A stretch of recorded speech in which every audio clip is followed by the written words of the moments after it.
Bapak, Ibu, saudara-saudara jemaat Tuhan yang terkasih, selamat pagi untuk kita semua.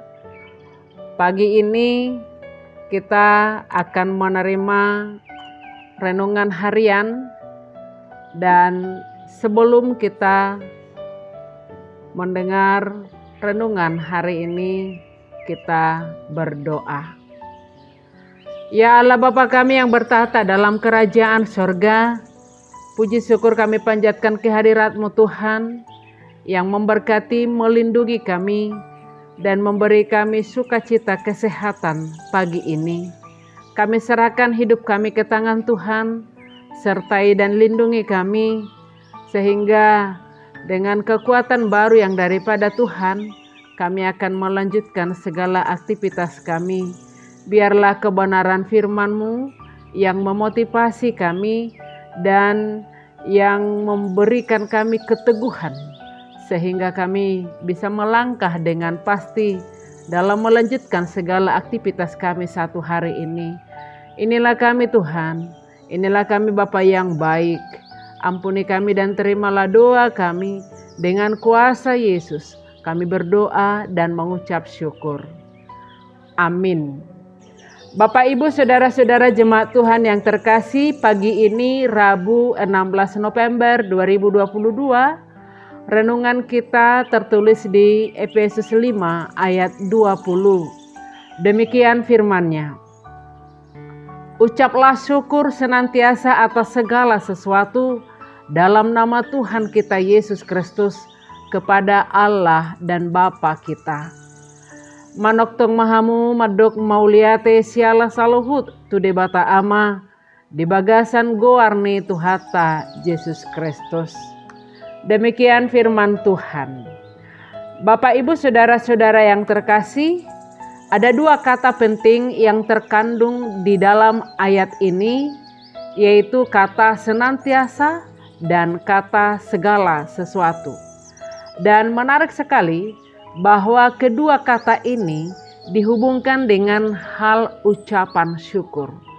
Ucaplah syukur senantiasa atas segala sesuatu dalam nama Tuhan kita Yesus Kristus kepada Allah dan Bapa kita. Kata senantiasa berbicara untuk menunjuk kepada masalah waktu, sedangkan kata segala sesuatu berbicara atau menunjuk kepada masalah situasi dan kondisi.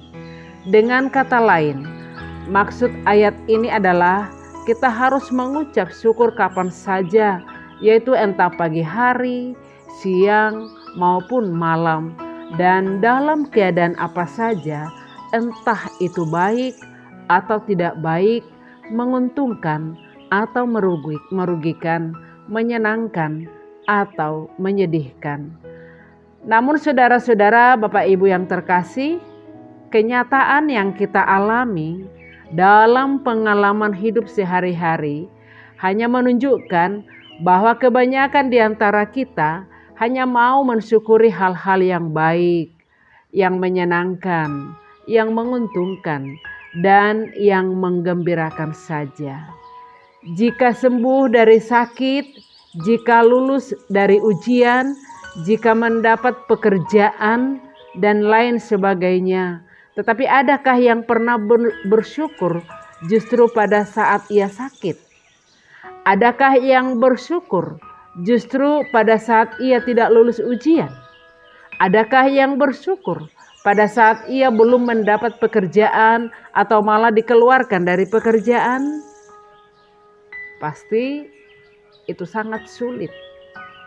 Memang mengucap syukur akan hal-hal yang merugikan, yang menyakitkan, dan yang menyedihkan itu bukan sesuatu yang gampang. Tetapi juga bukanlah sesuatu yang tidak mungkin. Bapak, Ibu, saudara-saudara yang terkasih, ternyata dengan melihat dan belajar melihat ke bawah, maka hati kita pun dapat bersyukur kepada Allah dalam segala sesuatu yang kita alami.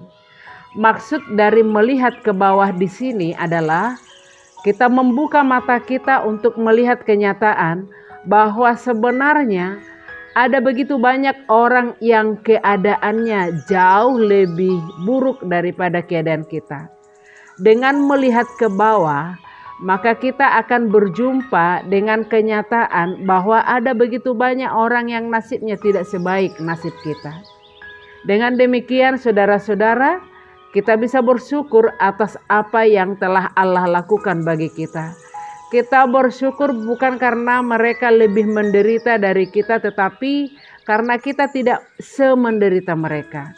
Kita bersyukur bukan karena mereka lebih kekurangan daripada kita, tetapi karena kita tidak mengalami kekurangan seperti kekurangan mereka. Itulah maksud melihat ke bawah. Bapak, Ibu, saudara-saudara yang terkasih, dengan melihat ke bawah, maka hati kita akan penuh dengan syukur dan rasa puas. Ini jelas berbeda dengan jika kita hanya mau melihat ke atas. Jika kita hanya mau melihat ke atas dan membandingkan keadaan kita dengan orang-orang yang di atas kita, maka hati kita akan penuh kekecewaan dan rasa tidak puas. Jika kita memiliki sepeda motor dan kita mau melihat ke bawah di mana ada orang yang sama sekali tidak mempunyai kendaraan dan hanya berjalan kaki saja, maka kita akan bersyukur kepada Allah atas sepeda motor itu. Tetapi jika kita melihat ke atas di mana ada orang yang mempunyai mobil mewah, bahkan pesawat pribadi, maka hati kita akan dipenuhi nafsu dan rasa tidak puas. Perasaan tidak puas adalah suatu penyakit yang berbahaya bagi jiwa seseorang. Pernah ada seseorang yang bangkrut hanya karena tidak puas. Ia membeli kursi baru untuk ruang tamu. Ketika kursi baru itu diletakkan berdampingan dengan meja yang lama, maka meja yang lama kelihatan sangat buruk. Maka ia pun membeli meja yang baru. Setelah ia melihat meja dan kursinya yang baru, ia mulai berpikir bahwa meja dan kursi ini tidak cocok dengan cat temboknya. Maka ia pun mengganti cat temboknya. Ketika cat temboknya telah diganti, maka keadaan lantai menjadi tidak serasi. Ia pun mengganti lantainya, lalu atapnya, lalu ruang tidurnya, dapurnya, dan seterusnya hingga ia habis-habisan. Bapak, Ibu, saudara-saudara yang terkasih, daripada hidup dengan ketidakpuasan karena sering melihat ke atas, marilah kita belajar untuk melihat ke bawah, agar dengan hati kita akan penuh dengan syukur, sebab pada dasarnya Allah memperlakukan kita sesuai dengan apa yang dipandangnya baik bagi kita. Seorang tukang batu sementara membangun sebuah rumah mewah. Sambil membangun rumah mewah, ia berpikir, seandainya aku bisa tinggal di rumah semewah ini. Maka sekonyong-konyong terdengarlah suara dewa dari langit, "Hai anak manusia, mulai sekarang apapun yang kamu pikirkan dan kau kehendaki akan terjadi." Maka secara tiba-tiba ia telah tinggal di dalam sebuah rumah mewah. Ketika ia duduk dengan santai di rumah mewahnya, ia melihat kereta kerajaan lewat dan sang raja duduk di atasnya sambil dikipasi dayang-dayangnya. Ia lalu berpikir, bagaimana rasanya duduk di kereta kerajaan? Maka saat itu juga ia telah berpindah tempat dan sementara duduk dalam sebuah kereta kerajaan.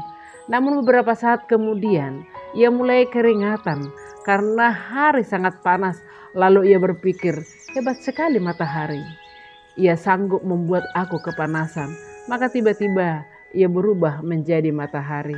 Hatinya begitu senang sebab sekarang ia menjadi matahari.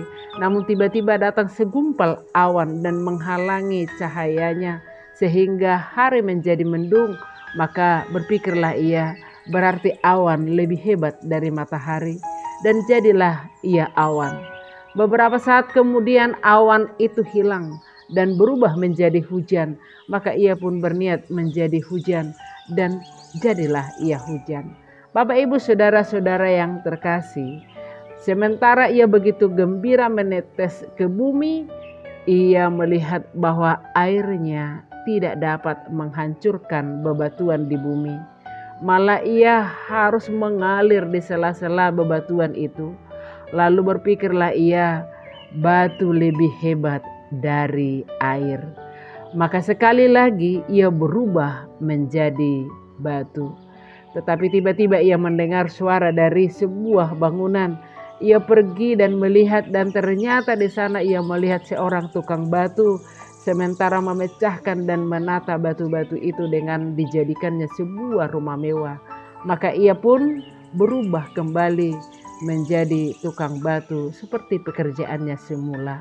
Bapak, Ibu, saudara-saudara yang terkasih, memang jika kita mau berpikir lebih dalam, maka sebenarnya apa yang Tuhan berikan bagi kita adalah yang terbaik bagi kita.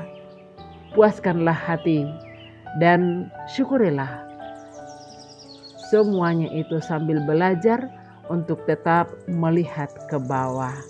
Saudara-saudara, Bapak, Ibu yang terkasih, ucaplah syukur senantiasa atas segala sesuatu dalam nama Tuhan kita Yesus Kristus kepada Allah dan Bapa kita. Amin. Selamat pagi, selamat beraktivitas. Shalom.